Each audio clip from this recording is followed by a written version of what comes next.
Hello, स्वागत है आप सभी का मेरे इस YouTube चैनल में, जिसकी सीरीज में आज आप पढ़ेंगे एक हिंदू धर्म का एक बहुत ही ज़्यादा पवित्र ग्रंथ, महाभारत का एक भाग श्रीमद् भगवत गीता का एक अध्याय जो कर्म योग के नाम से जाना जाता है, जो संपूर्ण मानव जाति के विकास और खुशहाल जीवन के लिए बहुत ही महत्वपूर्ण है। भगवत गीता का इंग्लिश में ट्रांसलेशन तो कई लोगों ने किया है, किंतु इंग्लिश विषय में कई यूनिवर्सिटीज़ में अंडर ग्रेजुएशन, पोस्ट ग्रेजुएशन में डॉक्टर सर्वपल्ली राधाकृष्णन के द्वारा अंग्रेजी में अनुवादित भगवत गीता, जिसके तीसरे अध्याय कर्म योग को रखा गया है, जो प्रत्येक स्टूडेंट की उन्नति और अच्छे कर्म करके अपने भविष्य का निर्माण करने में लाभकारी होगा, जिसको हम डिटेल में चर्चा करेंगे। इस वीडियो में PDF के माध्यम से हम आपको पूरे अध्याय को हेडिंग्स के साथ समझाने की कोशिश करेंगे, जो आपके लिए एग्ज़ाम में इस अध्याय से आने वाले जितने भी शॉर्ट और लॉन्ग आंसर्स होंगे उनको याद करके लिखने में आपकी काफ़ी मदद होगी। आशा है आपको मेरी यह वीडियो पूरी समझ में आएगी। चलते हैं, स्टार्ट करते हैं। First heading, introduction. The Bhagavad Gita is a sacred and important text in Hinduism. It is a part of the epic Mahabharata and contains the essence of the dialogue between Lord Krishna and Arjuna, who preaches life, duty, spirituality, karma, devotion and knowledge to Arjuna on the battlefield, making it a guide for all. Written in Sanskrit, it consists of 18 chapters and approximately 700 verses. It is a conversation between Lord Krishna, an incarnation of Vishnu, and the warrior Arjun. When Arjun was hesitant to fight, it deeply discusses topics such as karma, action, bhakti, devotion, jnana, understanding, dharma, duty, the soul, the supreme being, and the meaning of life. It inspires people to make right soul, the supreme being, and the meaning of life. It inspires people to make right decisions, adhere to moral values, and live a life, fulfill their duties. It is considered the essence of all Vedic scriptures, a guide for everyone in Kali Yuga, the current age.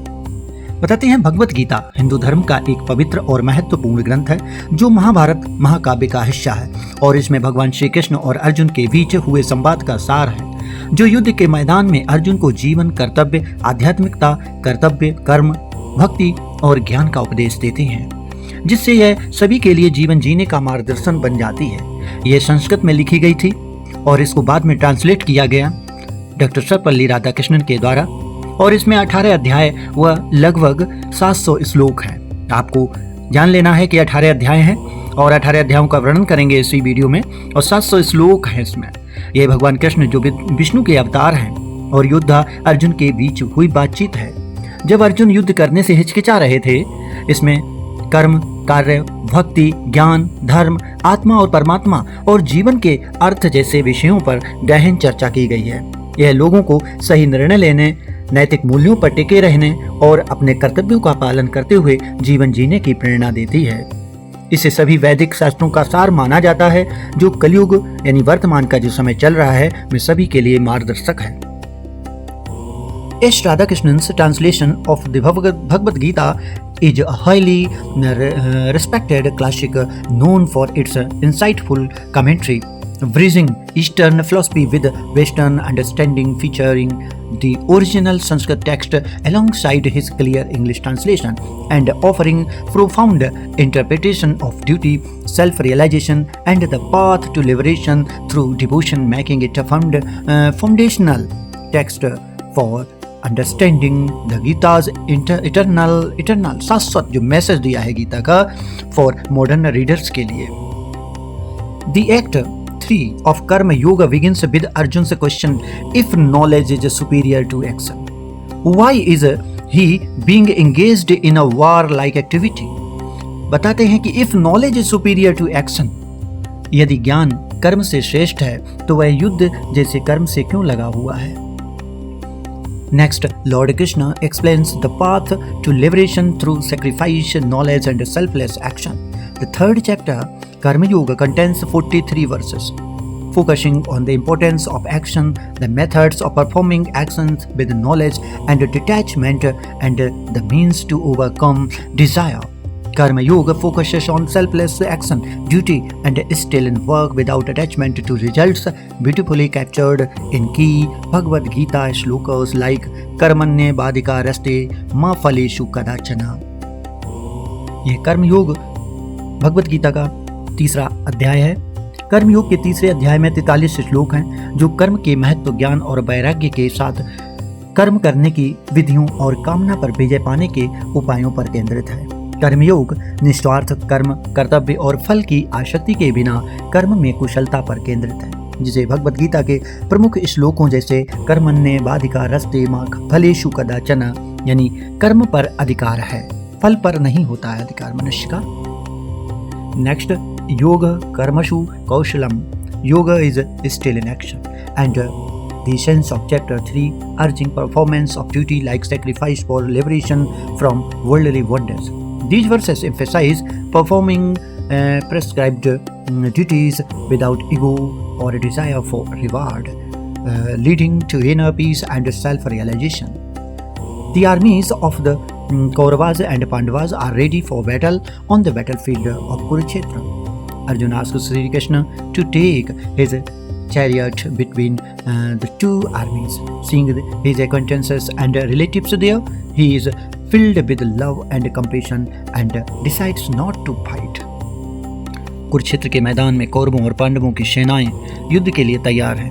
Arjun अपने रथ को दोनों सेनाओं के बीच ले जाने के लिए कहते हैं। श्री कृष्ण जी वहां पर ले जाते हैं। वहां अपने परिचितों और संबंधियों को देखकर वह मोह और करुणा से भर जाते हैं और युद्ध न करने का फैसला भी उसी समय कर लेते हैं।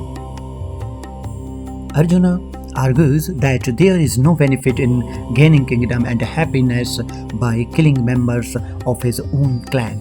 According to him, doing so would be a sin, destroying the family's dharma and giving rise to mixed race offspring.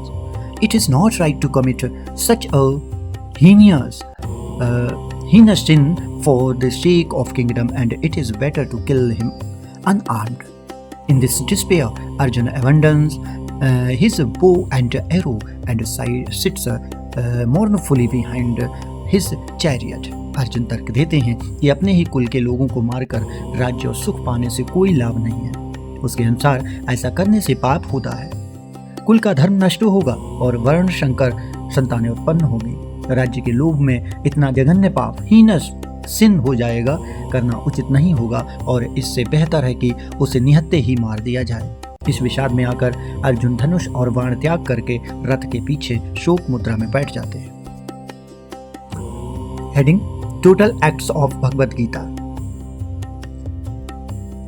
यहाँ पर श्रीमद् भगवद गीता के सभी 18 अध्यायों को इन ब्रीफ मीन्स बहुत ही संक्षेप में समझने का प्रयास करेंगे सार के रूप में। सबसे पहला है Arjun Vishad Yog. Chapter first, Arjun's love grief and डिsillusionment with duty from battle. He begins to lay down his weapons upon seeing his relatives. कहते हैं अर्जुन विषाद योग सबसे पहला अध्याय है भगवद गीता का। युद्ध से पहले अर्जुन का मोह, शोक और कर्तव्य विमूढ़ता में वे अपने सगे संबंधियों को देखकर हथियार डालने लगते हैं। Next, Sankhya Yoga chapter 2, knowledge of the souls immortality and the body of mortal the soul is not. बताते हैं कि आत्मा की अमरता का ज्ञान, शरीर नश्वर है, आत्मा नहीं नश्वर है। ये अध्याय 2 में बताया गया है। नेक्स्ट, कर्म योग चैप्टर 3, यही हमारे सिलेबस में रखा गया है। Importance of selfless action, it is mandatory to do work but without attachment to the result. जो ये कर्म योग है, निष्काम कर्म का महत्व, कर्म करना अनिवार्य है पर फल की आसक्ति के बिना। नेक्स्ट है ज्ञान कर्म संन्यास योग chapter 4, coordination of knowledge, action and renunciation, freedom from the wonders of कर्म थ्रू नॉलेज। इस ज्ञान कर्म संन्यास योग में जो अध्याय 4 है, ज्ञान कर्म और त्याग का समन्वय दिखाया गया है। ज्ञान के द्वारा कर्म बंधन से मुक्ति होती है। नेक्स्ट है कर्म संन्यास योग चैप्टर 5, द एसेंस ऑफ कर्म एंड रिनंसिएशन। कर्म योगी इज सुपीरियर टू ए सन्यासी हु वर्क्स विदाउट अटैचमेंट। इस कर्म संन्यास योग में कर्म और संन्यास का सार दिखाया गया है। कर्म योगी सन्यासी से श्रेष्ठ है जो आसक्ति रहित होकर कर्म तो करता है। Next, Atma Sanyam Yog chapter 6, the science of meditation and self control, controlling the mind, yoga characteristics of a strong man. जो अध्याय 6 है उसमें आत्म संयम योग दिखाया गया है। ध्यान और आत्मनियंत्रण का विज्ञान, मन को वश में करना योगारूढ़ पुरुष के लक्षण दिखाए गए हैं। नेक्स्ट है ज्ञान विज्ञान योग chapter 7, description of the 8 types of nature of God and the science of knowledge.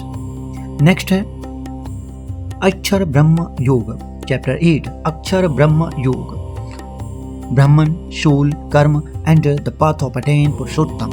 ब्रह्म, आत्मा, कर्म और पुरुषोत्तम की प्राप्ति का मार्ग दिखाया गया है।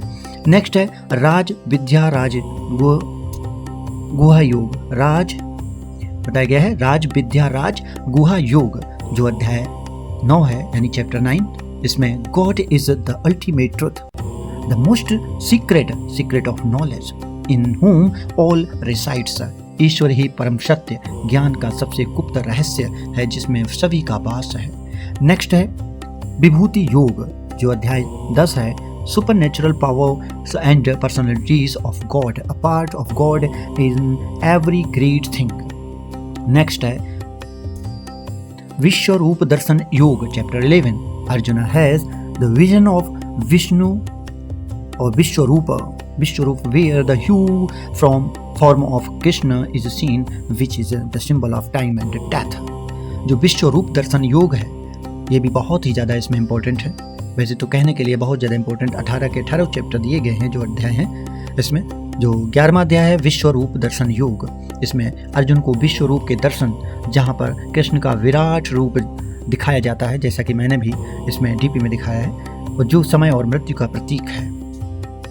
नेक्स्ट है भक्ति योग चैप्टर 12, शगुन एंड निर्गुण, paths of devotion, qualities of the devotee and glory of devotion. भक्ति योग जिसमें सगुण और निर्गुण भक्ति के मार्ग, भक्त के गुण और भक्ति की महिमा के बारे में वर्णन किया गया है। नेक्स्ट है क्षेत्रज्ञ विभाग योग, जो अध्याय 13 में यानी चैप्टर 13, डिस्टिंक्शन ऑफ बॉडी क्षेत्र एंड शूल क्षेत्रज्ञ, नॉलेज ऑफ प्रकृति एंड पुरुष बताया गया है कि शरीर क्षेत्र और आत्मा क्षेत्रज्ञ का भेद दिखाया गया है, प्रकृति और पुरुष का ज्ञान भी दिखाया गया है। नेक्स्ट है गुण त्रय विभाग योग, गुण त्रय विभाग योग चैप्टर 14, सत्व रज एंड तम। ये गुण है सत्व रज और तम, इन 3 गुणों में the effect of these 3 gunas on the body and soul, इन्हीं 3 गुणों में शरीर और आत्मा का प्रभाव रहता है। नेक्स्ट है Purushottam Yoga chapter 15, description of the tree like world and the supreme being God, the superiority of the soul. इसमें वृक्ष रूपी संसार और परम जो पुरुष ईश्वर का वर्णन आत्मा की श्रेष्ठता के रूप में दिखाया गया है। देवासुर संपद्य भाग योग, जिसमें division of divine and demonic qualities which determine the path of man's fall और राइज, जिसमें दैवी और आसुरी गुणों का विभाजन, जिससे मनुष्य के पतन या उत्थान का मार्ग तय होता है। नेक्स्ट है श्रद्धा त्रय विभाग योग chapter 17, faith, diet, sacrifice, austerity and the 3 types of charity, सात्विक, राजसिक एंड तामसिक। श्रद्धा आहार, श्रद्धा कैसे रखनी है भगवान के प्रति, आहार अपने शरीर के लिए कैसे लेना है, कितना लेना है, यज्ञ तप और दान के 3 प्रकार, सात्विक, राजसिक और तामसिक। नेक्स्ट है मोक्ष संन्यास योग, जो चैप्टर 18 है, जो लास्ट चैप्टर है। The sense and conclusion of the Gita's teachings, dharma, adharma, bondage, the ultimate knowledge of liberation and the great mantra of, ये मंत्र दिया गया है सर्व धर्मान् परित्यज्य मामेकं शरणं ब्रज का महामंत्र दिया गया है। इसमें एक्ट 3 कर्मयोग और मेथड, कर्मयोग और मेथड ऑफ वर्क, ये बोलते हैं इसको कर्मयोग को मेथड ऑफ वर्क। इसका समरी एंड एनालिसिस पार्ट दे रहे हैं। This chapter begins with Arjuna's question that if knowledge is superior to action, why he is being engaged in a war-like action. Next, Lord Krishna explains the path to attaining liberation through sacrifice, knowledge and selfless action. The third chapter, Karma Yoga, contains a total of 43 verses focusing on the importance of action, methods and of performing action with knowledge and detachment, and ways to overcome desire. So some important slokas are following. कुछ श्लोक इसमें जो श्लोकों का वर्णन किया गया है उसमें से वैसे तो 43 श्लोक दिए गए हैं, लेकिन कुछ श्लोक को एक समरी के रूप में भी बना दिया और कुछ श्लोक को आपको यहाँ हाईलाइट करके दिखा दिया जो इम्पोर्टेंट श्लोक हैं। न कर्मणा मनारंभा नैष्कर्म्यं पुरुषो वसन्ते। फिर से पढ़ेंगे, न कर्मणा मनारंभा नैष्कर्म्यं पुरुषो वसन्ते। फिर दूसरी लाइन, न च सन्न्यसनादेव सिद्धिं समधिगच्छति। तीसरी लाइन, न हि कश्चित् क्षणमपि जातु तिष्ठत्य कर्मकृत कार्यते हावशः कर्मः सर्वः प्रकृति जय गुणे। Krishna, responding to their confusion, says in this chapter that no one can live without action, because the three gunas always motivate us to do something. We are born as with the sacrifice nature and should engage in action according to our nature. If someone suppresses his sense organs but his mind remains focused on sense objects, he is a hypocrite.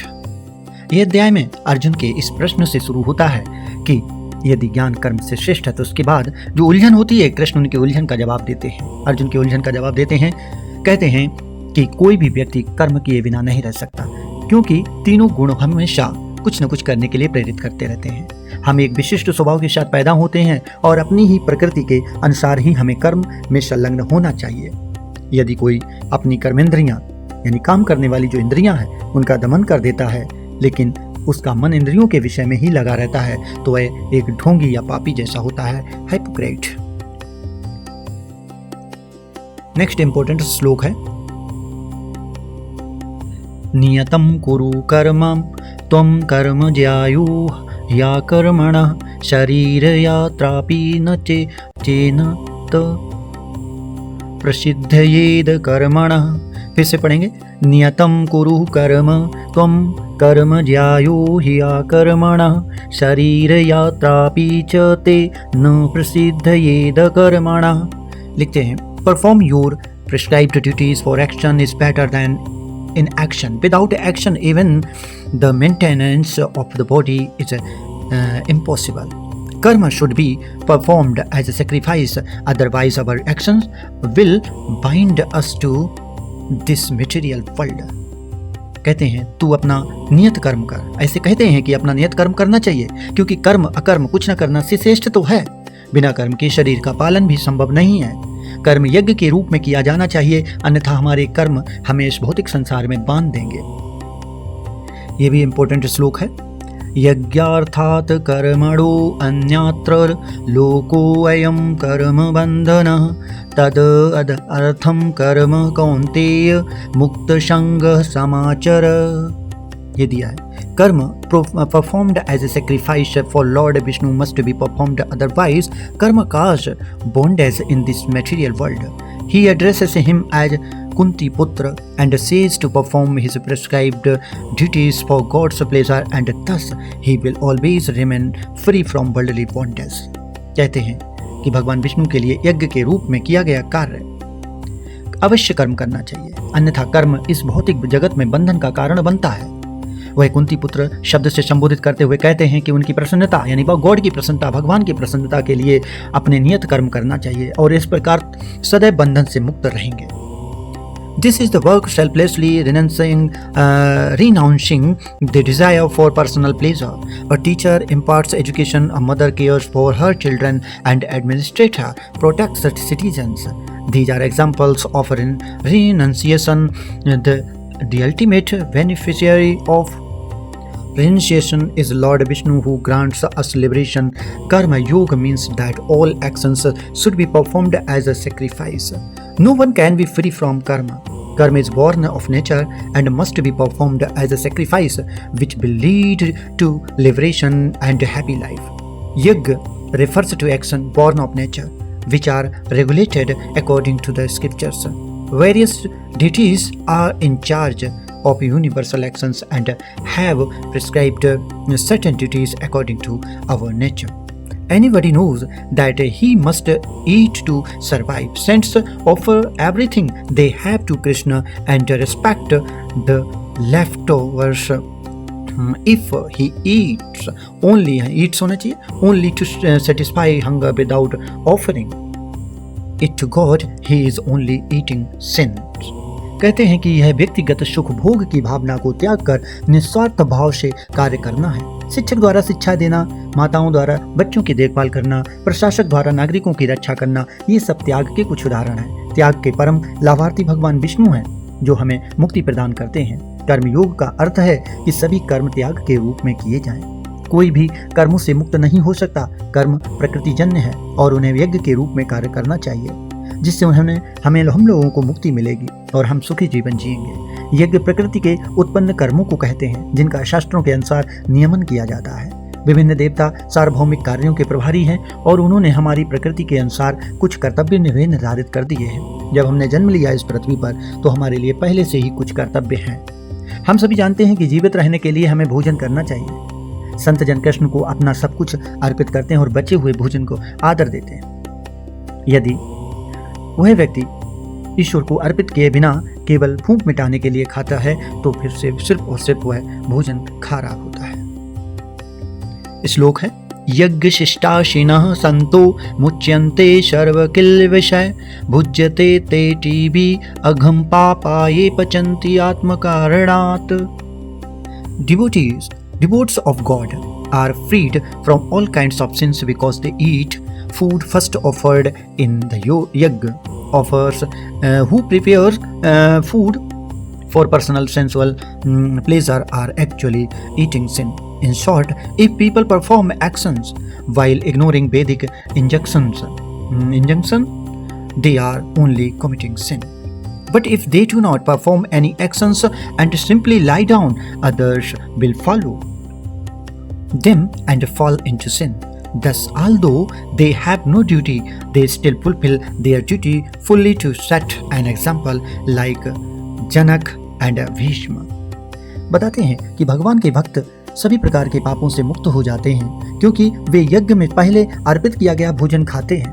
अन्य जो व्यक्तिगत इंद्रिय भोग के लिए भोजन तैयार है, वे वास्तव में पाप ही खाते हैं। संक्षेप में, यदि हम वैदिक आदेशों की उपेक्षा करते हैं, तो कर्म करके अगर करते हैं, तो हम केवल पाप ही करते हैं, क्योंकि वैदिक अनुसरण हमने नहीं किया है।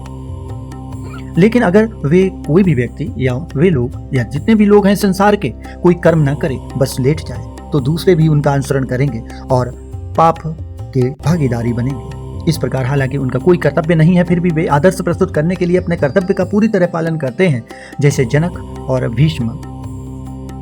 श्लोक दिया गया है, यद यद आचरति श्रेष्ठस् तत् तद इवेतरुजन स यत् प्रमाणं कुरुते लोक तद अनुवर्तते। Whatever actions great men perform, ordinary people follow, and the example they set through their exemplary action is followed by the whole world. Krishna says that even he is beyond the three gunas qualities, yet he performed his duties such as rising early in the morning, bathing, giving donation to. कहते हैं कि महापुरुष जो भी कर्म करते हैं, सामान्य लोग उनका अनुसरण करते हैं, और वे अपने आदर्श कार्यों में जो आदर्श स्थापित करते हैं, सारा संसार उनका अनुसरण करता है।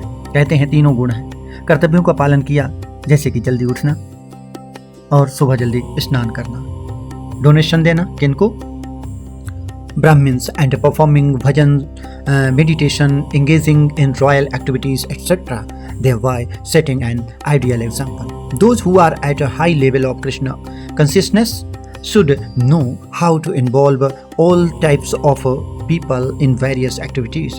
A state is where everyone is constructively engaged. Do not stop people from working. If they are stopped, they will commit even more sins. Therefore, engage people in work according to their nature, not stop their fruitful action. स्नान करना, ब्राह्मणों को भोजन देना, भजन ध्यान करना, संतों को भोजन देना, राजसी कार्यों में संलग्न होना आदि, जिससे एक आदर्श उदाहरण स्थापित हो सके। जो लोग कृष्ण भाव नामृत के उच्च स्तर पर हैं, उन्हें यह जानना चाहिए कि सभी प्रकार के लोगों को विभिन्न गतिविधियों में कैसे शामिल किया जाए। एक अवस्था वह होती है जहां हर कोई रचनात्मक रूप से संलग्न होता है। लोगों को काम करने से न रोकें। अगर उन्हें रोका गया तो वे और भी ज्यादा पाप करेंगे। इसलिए लोगों को उनके स्वभाव के अनुसार काम करने में लगाएं, न कि उनके सकाम कर्मों को रोकें। दिया गया श्लोक है, मयि सर्वाणि कर्माणि संन्यासस्य अध्यात्म चेतसा निराशीर निर्ममो भूत्वा ईध्वस्य विगत ज्वरः। Bhagavan Krishna says that he fights the battle by dedicating all his actions to God, Lord Krishna, with his complete knowledge, without desire for profit, without any claim of ownership, and free from laziness. Next he says that only lust is responsible for this. Calm is present everywhere in the sense, in the mind, in the intellect, and even in our identity. कहते हैं अर्जुन से कि तुम अपने समस्त कर्मों को मुझे अर्पित कर दो। मेरे पूर्ण ज्ञान के साथ लाभ की इच्छा से रहित, स्वामित्व के किसी यानी कि जो अधिकृत है, किसी दावे से रहित और आलस्य से मुक्त होकर युद्ध कर लो। इसके लिए सिर्फ काम ही जिम्मेदार है। काम हर जगह मौजूद, इंद्रियों में, मन में, बुद्धि में और हमारी पहचान में भी है। नेक्स्ट श्लोक, काम एष क्रोध एष रजोगुण समुद्धव महाशानो महापापमा विधि एनाम इह वैरिणम।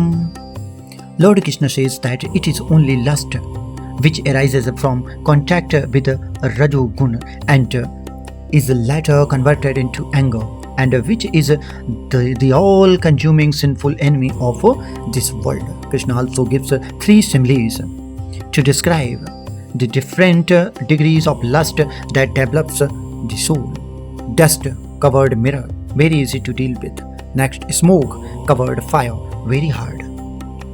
Fetters covered by eaters, very hard.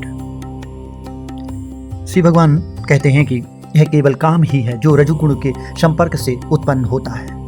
Lust है, लालसा है और बाद में क्रोध में परिवर्तित हो जाती है, और जो इस संसार का सर्वभक्षी पापी के रूप में, शत्रु के रूप में बन जाती है।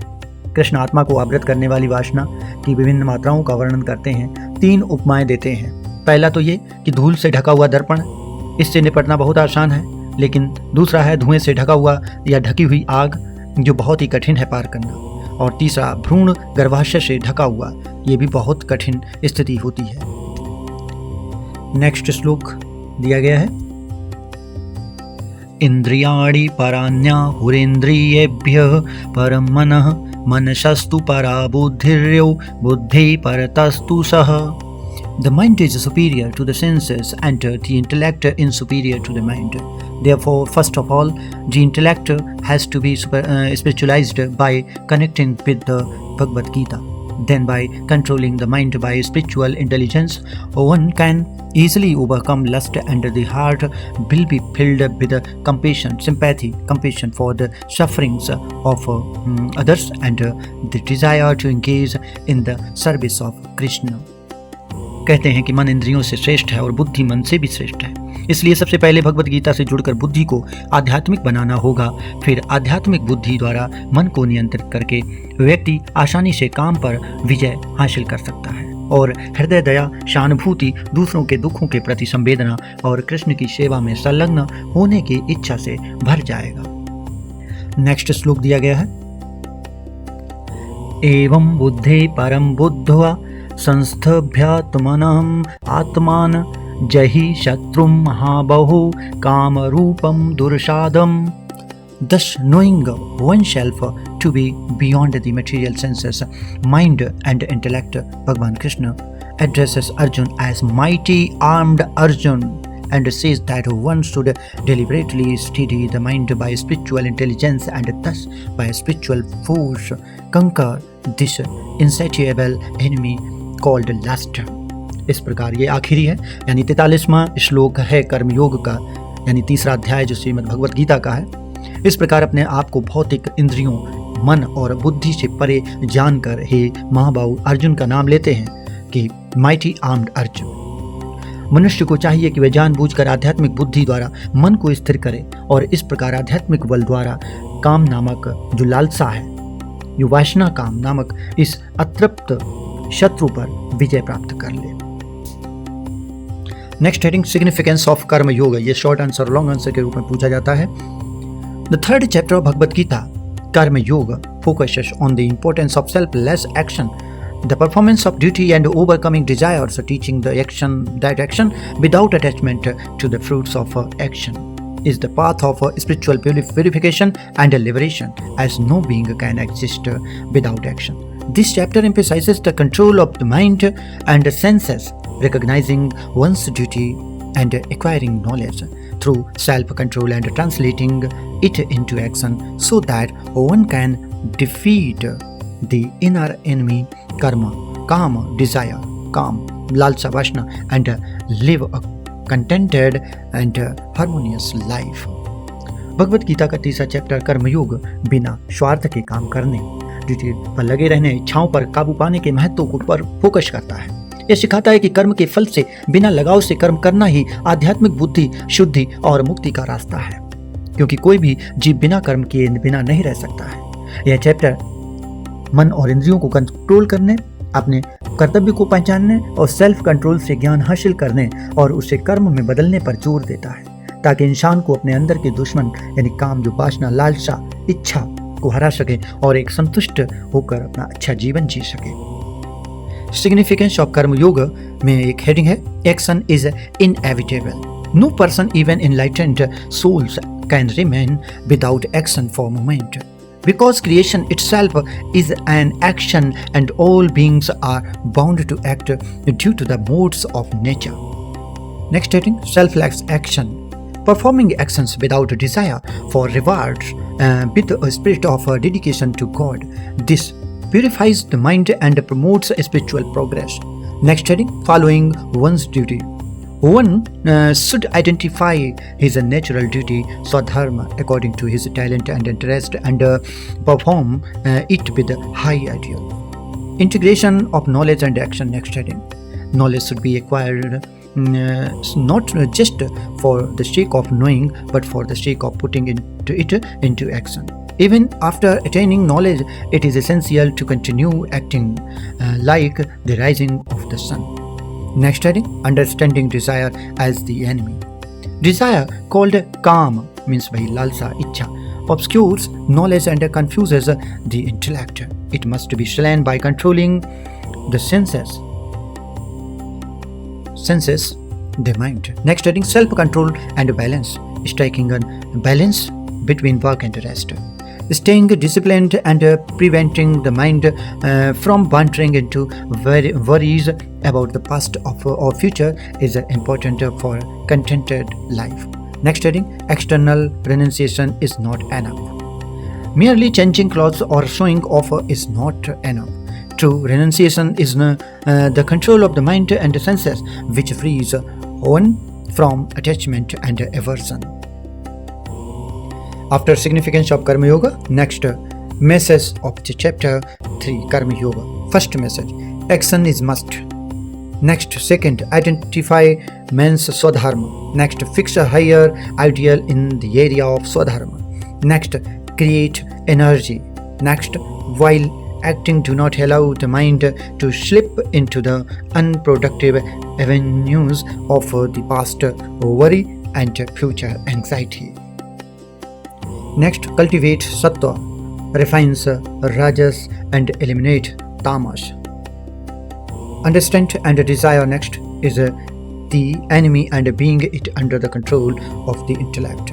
Next, finally, eliminate desire by picking up higher desires until the desire for liberation removes all desires. How do you like my video? Please comment, like, share and subscribe. Thank you.